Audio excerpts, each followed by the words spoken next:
Hello दोस्तों, कैसे हो आप लोग। Good morning. आज के मिनी ब्लॉग की शुरुआत हुई मेरी मॉर्निंग से। मॉर्निंग में उठ गई थी मैं 5 बजे।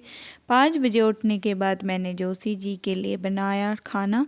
फिर मैंने उनका टिफ़िन करा तैयार। फिर मैंने उनको चाय वगैरह दी। फिर वो चले गए ड्यूटी जाने के बाद फिर मैंने लाइट सारी बंद कर दी। फिर मैंने सोचा कि मैं अपने लिए पानी लगाऊं, तो मैंने बाल्टी भर दी। फिर उसके बाद मैं थोड़ी देर लेट गई। तो मैं थोड़ी देर लेटी, फिर उठी, मैंने पानी लगाया अपने लिए। फिर मैंने झाड़ू पोछा करा। मैंने कहा इतने में मेरा पानी गर्म भी हो जाएगा और मैं झाड़ू और घर का सारा काम कर लूँगी। फिर मैंने बिस्तर विस्तर सही करा। फिर मैं किचन में चले गई। किचन में देखा कि बर्तन पड़े थे, तो मैंने सोचा पहले बर्तन वगैरह धो लेती हूँ, फिर अपने लिए नाश्ता बनाऊँगी। फिर इतने में मुझे याद आया कि मैंने गाय को रोटी नहीं दी है। फिर मैं चली गई गाय के पास। फिर मैं गाय को बुलाने लगी, तो गाय भी आ गई मेरे पीछे पीछे मेरे बुलाने पर ना। तो जैसे ही मेरे पास आई तो मैंने उसको अपने कमरे के आगे उसको रोटी दी। फिर मैंने मटर छिले हुए थे, तो मैंने उसको मटर के छिलके भी दे दिए। फिर वो खाने लगे आराम से। फिर वो इतने में खा रही थी, तो मैं चले गई अंदर, गेट के अंदर। फिर मैंने गेट कर दिया बंद। फिर मैं चले गई कमरे के अंदर। कमरे के अंदर गई तो देखा मैंने पानी गर्म हो चुका था, तो मैं चले गई नहाने के लिए।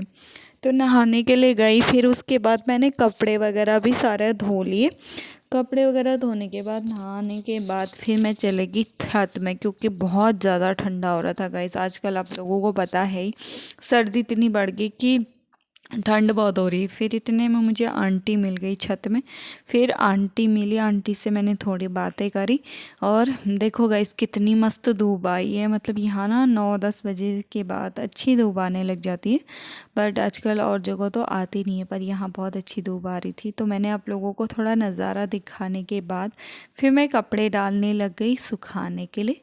कपड़े सुखाने के लिए डाल ही रही थी, तभी मुझे ना पड़ोसी मिले। तो वो मेरे साथ थोड़ी बातें करने लगे, तो मैं भी बैठ गई, थोड़ा धूप सेकने लग गई। तो धूप वगैरह सेक रही थी, तो उन्होंने कहा कि इधर आ जा। फिर गप्पे मारने लग गए वो मेरे साथ, क्योंकि हमारे पड़ोसी है ना। तो मैं उधर को गई तो देखा मैंने उनका खरगोश था, कितना क्यूट सा खरगोश था। पर वो ना बहुत डरता है, कि एक कोने में छुप के बैठा हुआ था, इधर उधर भी नहीं जा रहा था। और जैसे मैं नीचे जाने की कोशिश कर रही थी उसको पकड़ने के लिए, तो भाग गया। तो मैं फिर इधर आ गई। फिर आंटी को देखा, तो एक आंटी फ़ोन पे लगी हुई थी।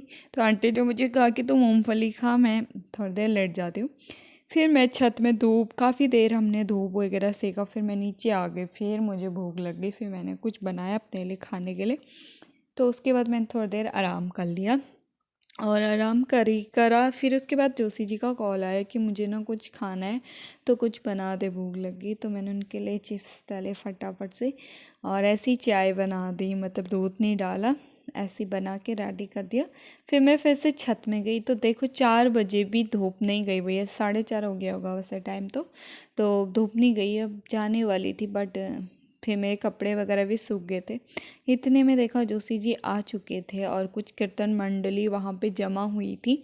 तो फिर मैं चले गई नीचे की तरफ।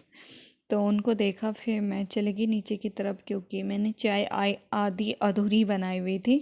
तो इसीलिए मैं नीचे फटाफट से चले गई। और क्योंकि हमारी सीढ़ी बहुत ऊपर है ना। फिर मैंने जोशी जी से मिलाया, उनको कहा हेलो करो। फिर वो नहीं करते, क्योंकि उन्होंने कहा मुझे नहीं करना है हेलो वगैरह। तो उन मेरे लिए ब्रश लाए थे, और फिर दूध लेके मैं किचन में चले गई। तो किचन में जाने के बाद मैंने फटक से बनाई चाय। जैसे मैं चाय बना रही थी, फिर आंटी आ गई। आंटी को मैंने कहा कि आप लोग भी चाय पी लो। फिर हम चले गए वॉक पे, टी गार्डन। फिर हम वहाँ बहुत घूमे, 4-5 चक्कर लगाए। आंटी और आंटी की जेठानी लोग भी आए थे। फिर जाके हम थक गए, फिर आंटी बैठ गई। फिर ये मार्केट के रास्ते गए, और वहाँ आंटी लोगों ने कुछ सामान खरीदा। फिर मुझे मेरी क्यूट सी भांजी मिल गई राधिका, और वो बहुत क्यूट है। और फिर उसने कहा कि मामी मैं आपको नहीं छोड़ूंगी, और मैं आप ही के साथ जाऊंगी। फिर मैंने कहा राधू मैं कल आऊँगी तुझे मिलने के लिए। तो गाइस आई होप आप लोग को मेरा ब्लॉग पसंद आया होगा। पसंद आया तो लाइक कमेंट करें। बाय।